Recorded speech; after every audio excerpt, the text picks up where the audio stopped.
Hello दोस्तों, इस video में मैं आपको मोस्ट इम्पोर्टेंट क्वेश्चन विज्ञान के मॉडल पेपर के बारे में बताऊंगा, जो कि अब फरवरी 2026 में 10वीं वालों के पेपर होने वाले हैं। उसके लिए बहुत महत्वपूर्ण क्वेश्चन है, उन पे टिक करता हूं मैं और आप अपने मॉडल से या किताब से पढ़ लेना।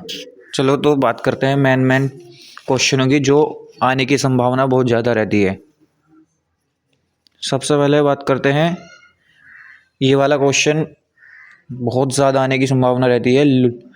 हम लोहे की वस्तुओं को पेंट क्यों करते हैं, ये और संतुलित समीकरण किसे कहते हैं, यानी संतुलित समीकरण समीकरण संतुलित करने भी आता है, और ये भी पूछा जा सकता है कि संतुलित समीकरण किसे कहते हैं। तो ये इसमें ये वाला क्वेश्चन हो जाता है एक।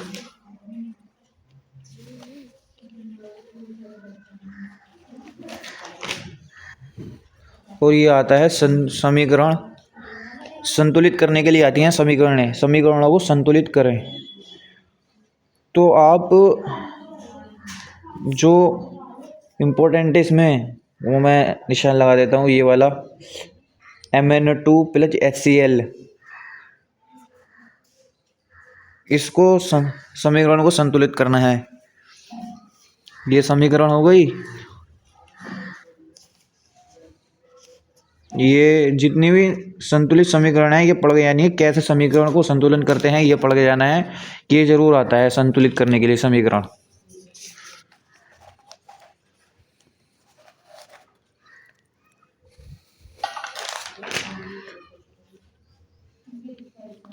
फिर बात करते हैं इसमें पीएच क्या होता है, पीएच मान किसे कहते हैं, ये क्वेश्चन आ सकता है। पीएच किसे कहते हैं, पीएच मान की परिभाषा दीजिए।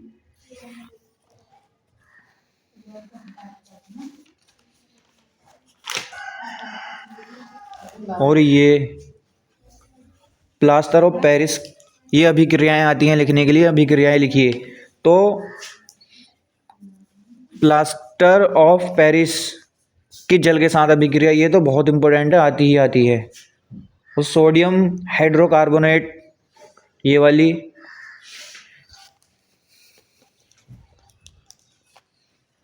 और ये खाने का सोडा बनाने वाली विधि बताओ, ये भी आता है। प्लास्टर ऑफ पेरिस अभिक्रिया जरूर करके जानी है, तो आती ही आती है। धावन सोडा की अभिक्रिया करके जानी है, धावन सोडा का सूत्र याद करके जाना है।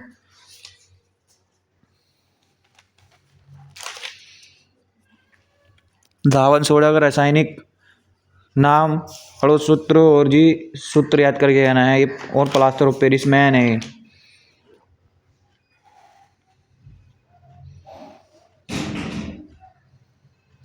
ये किया रहता है क्वेश्चन महत्वपूर्ण। आपने तांबे के मलिन बर्तन को नींबू या इमली के रस से साफ करते आवश्यक देखा होगा। ये खट्टे पदार्थ बर्तन को साफ करने में क्यों प्रभावी हैं, इनका कैसे काम करते हैं ये खट्टे पदार्थ बर्तन साफ करने में।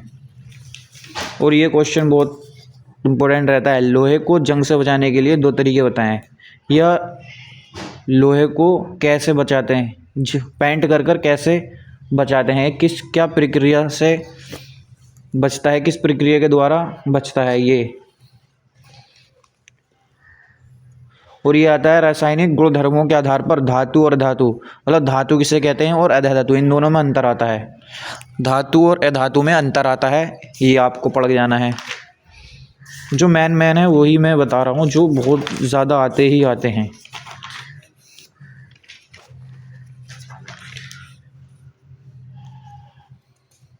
IUPAC नेमिंग बहुत ज़्यादा आती है, मतलब कोई सूत्र दे देंगे आपको, आपसे पूछेंगे कि इसका IUPAC नेम बताओ, तो वो पढ़ के जाना है। और कार्बन की संयोजकता, ये तो बहुत मोस्ट इम्पोर्टेंट क्वेश्चन है, कार्बन के ऊपर बहुत आता है। कार्बन की संयोजकता बताओ, कार्बन का तो पढ़ के जाना है। और ये सब IUPAC नेमिंग है। प्रोपोइन अम्ल, मतलब IUPAC नेमिंग कैसे करते हैं इसको देख लेना आप, इसको पढ़ लेना। ये तो IUPAC नेमिंग करने आते ही आता है।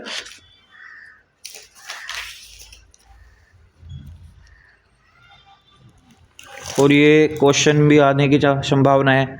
साबुनीकरण यानी साबुन का रासायनिक सूत्र या साबुनीकरण लिखिए। फिर क्या रहता है, हाइड्रोजनीकरण किसे कहते हैं या हाइड्रोजनीकरण क्या होता है, ये वाला क्वेश्चन। केवल रासायनिक समीकरण भी लिखने के लिए आती हैं। आपको नाम दे देगा, जैसे सोडियम एसिटेट सोडा लाइम के साथ गर्म करते हैं, तो मतलब केवल रासायनिक समीकरण, इनकी रासायनिक समीकरण भी याद करके जानी है कुछ की। जैसे एथिल अल्कोहल क्लोरीन से क्रिया करता है, तो इसकी रासायनिक समीकरण करके जानी है। और जी एल्युमिनियम का कार्बाइड की जल के साथ अभिक्रिया, ये 2-3 मोस्ट इम्पोर्टेंट है, ये करके जानी है तो बहुत इसमें पर। और ये साबुन जल के साथ मैंने बता दिया अभिक्रिया, ये करके जाना है। जल्दी जल्दी बात कर लेते हैं इम्पोर्टेंट की। ये तो बहुत इम्पोर्टेंट है, मेंडलीफ की आवर्त सारणी, यानी मेंडलीफ की आवर्त सारणी और आधुनिक आवर्त सारणी में क्या अंतर है, ये आ सकता है। और मेंडलीफ की आवर्त सारणी किस नियम पर आधारित है, बनी हुई है, वो पढ़ के जाना है आपको। मेंडलीफ की आवर्त नियम तथा आधुनिक नियम में क्या अंतर है, ये बताना है। मेंडलीफ की आवर्त सारणी पढ़ के जानी है, ये वाला क्वेश्चन।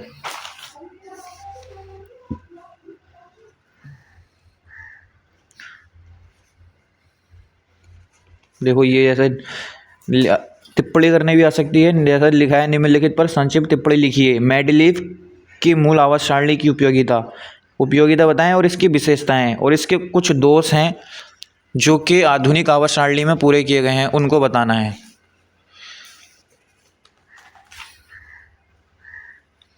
देखो ये क्वेश्चन आ गया ना आगे, मेंडलीफ की आवर्त सारणी एवं आधुनिक आवर्त सारणी की तुलना कीजिए या इन दोनों में अंतर कीजिए।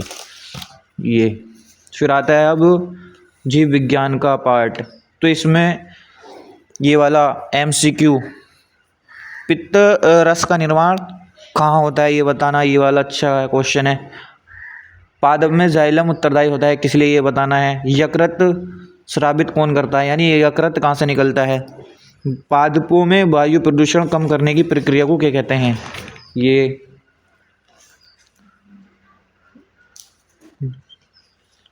मनुष्य में कितनी जोड़ी लार ग्रंथियाँ होती हैं, ये क्वेश्चन महत्वपूर्ण है।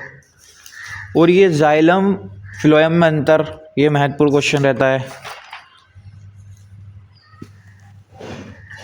और ऑक्सी तथा अनॉक्सी श्वसन, मतलब सांस लेने में 2 तरह की क्रियाएं होती हैं ना, ऑक्सी और अनॉक्सी, इन दोनों में अंतर। और इसमें एक रहता है ध्वनि और शिरा में, मोस्ट इम्पोर्टेंट क्वेश्चन जीव विज्ञान का, ध्वनि और शिरा में अंतर, यानी ध्वनि किन्हें कहते हैं और शिरा किन्हें कहते हैं, इनमें अंतर। और ये बंद तथा खुला परीक्षण से क्या तात्पर्य, यानी बंद और खुला परीक्षण किसे कहते हैं, ये वाला क्वेश्चन।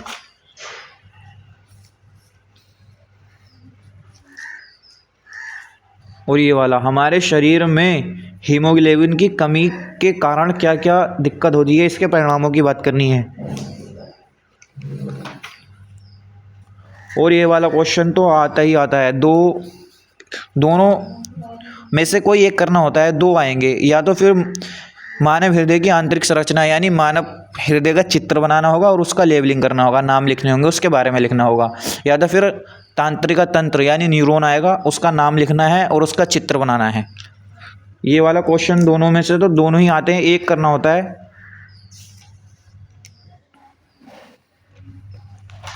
आगे है कोशिका तंत्र का,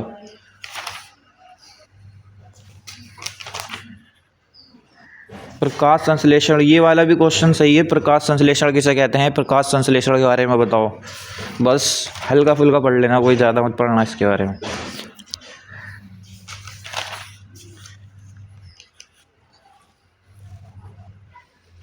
इसमें प्रतिवर्ती क्रिया क्या है, एक ये मोस्ट इम्पोर्टेंट रहता है, प्रतिवर्ती क्रिया और मैंने बताया न्यूरॉन, न्यूरॉन ये है कोशिका तंत्र। कोशिका तंत्र, न्यूरॉन की संरचना बनानी है यानी चित्र बनाना है, उसका लेवल करना है और उसके बारे में लिखना है। और ये इंपॉर्टेंट क्वेश्चन रहता है अंतस्रावी और बहिस्रावी ग्रंथि, यानी ऐसा पूछ लेगा कि दो अंतस्रावी ग्रंथियों के नाम बताओ या बहिस्रावी ग्रंथि, तो दोनों ही इनमें अंतर करके जाना है और ये याद करके जानी है। बहुत मोस्ट इंपॉर्टेंट है अंतस्रावी और बहिस्रावी ग्रंथि।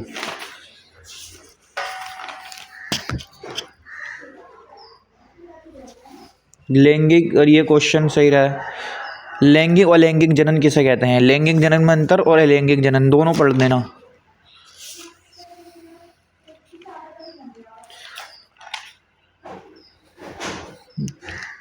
लैंगिक अलैंगिक हो गया इसमें क्या इंपॉर्टेंट है? निषेचन, हाँ निषेचन किसे कहते हैं? फर्टिलाइजेशन। निषेचन किसे कहते हैं और द्विनिषेचन या निषेचन की क्रिया बताओ। ये क्वेश्चन बहुत महत्वपूर्ण रहता है। आनुवांशिकता, आनुवांशिकता में तो आप पता ही है महत्वपूर्ण रहता है मेंडल। मेंडल का द्विसंकरण और मेंडल का वंशसंकरण, ये याद करके जाना है, ये बना के आना है आपको। एक्स वाई, ये बड़ा टी छोटा टी, ये याद करके जाना है मेंडल का। और मोस्ट इम्पोर्टेंट इसकी तो नाम लिखना आ गई आगा, डीएनए का पूरा नाम और ये आरएनए का पूरा नाम। डीएनए का नाम और आरएनए का डीऑक्सीराइबोन्यूक्लिक एसिड, ऐसे आरएनए पर राइबोन्यूक्लिक एसिड।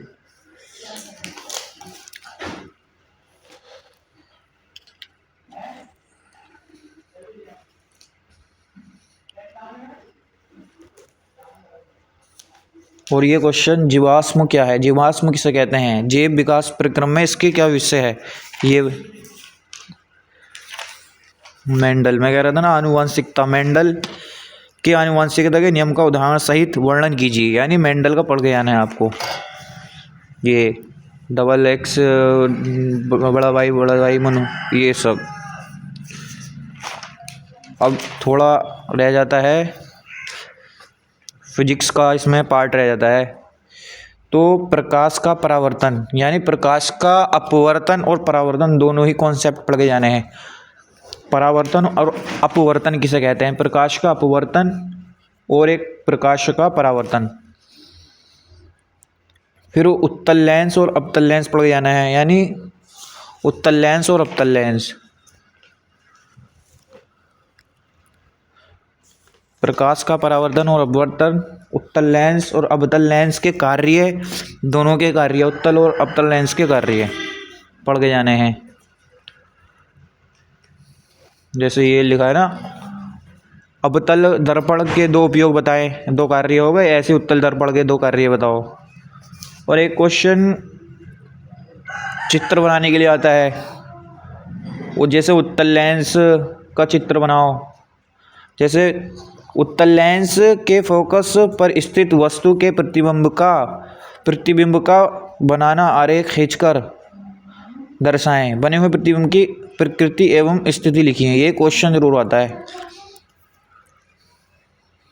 एक उत्तल लेंस उत्तर का आ जाएगा या अवतल लेंस का आ जाएगा?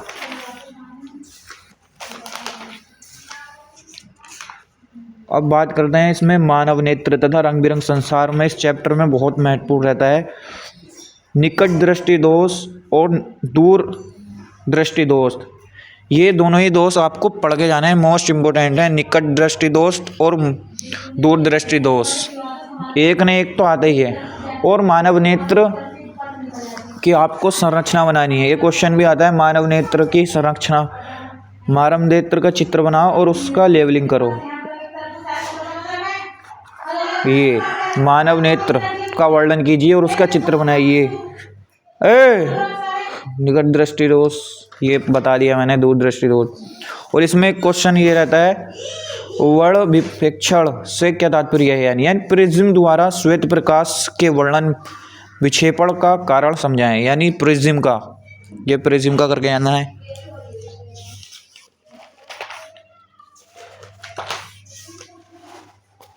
और इसमें एक और ज्यादा है, समान परिपथ यह परिपथ मतलब श्रेणी क्रम या समांतर क्रम, ये क्वेश्चन जरूर आता है। संलग्न परिपथ में याद कीजिए, मतलब श्रेणी क्रम है या समांतर क्रम है, ओम को निकालना होता है।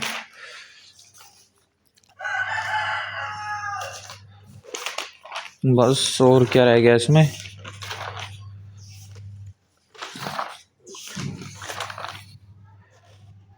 विद्युत धारा, हाँ इसमें ये रह गया मोस्ट इम्पोर्टेंट, फ्लेमिंग का बाएं हाथ का नियम या दाएं हाथ का नियम। एक नियम याद कर लेना आप, बस जौन सा भी आए बस वही लिख देना, दोनों में से कोई सा भी आए।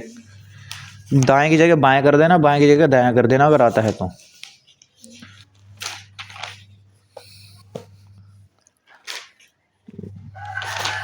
और इस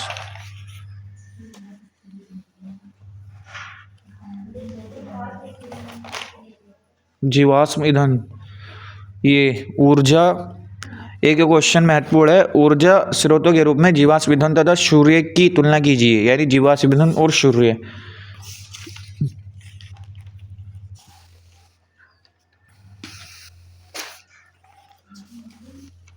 हमारा पर्यावरण परितंत्र, और ये क्वेश्चन खाद्य श्रृंखला से आप क्या समझते हैं, खाद्य श्रृंखला तथा खाद्य जल में क्या अंतर है, खाद्य श्रृंखला वाला। और जल प्रदूषण, इसमें एक क्वेश्चन रहता है, जल प्रदूषण के 4 विभिन्न कारकों का वर्णन कीजिए, यानी जल प्रदूषण क्यों हो रहा है और इसको बचाने के, जल प्रदूषण को कम करने के क्या उपाय हैं, ये आता है। एक क्वेश्चन ये वन संरक्षण, वनों का संरक्षण कैसे किया जा सकता है, ये बस ये हो गया आपका मोस्ट इम्पोर्टेंट क्वेश्चन हो गए विज्ञान के मॉडल के।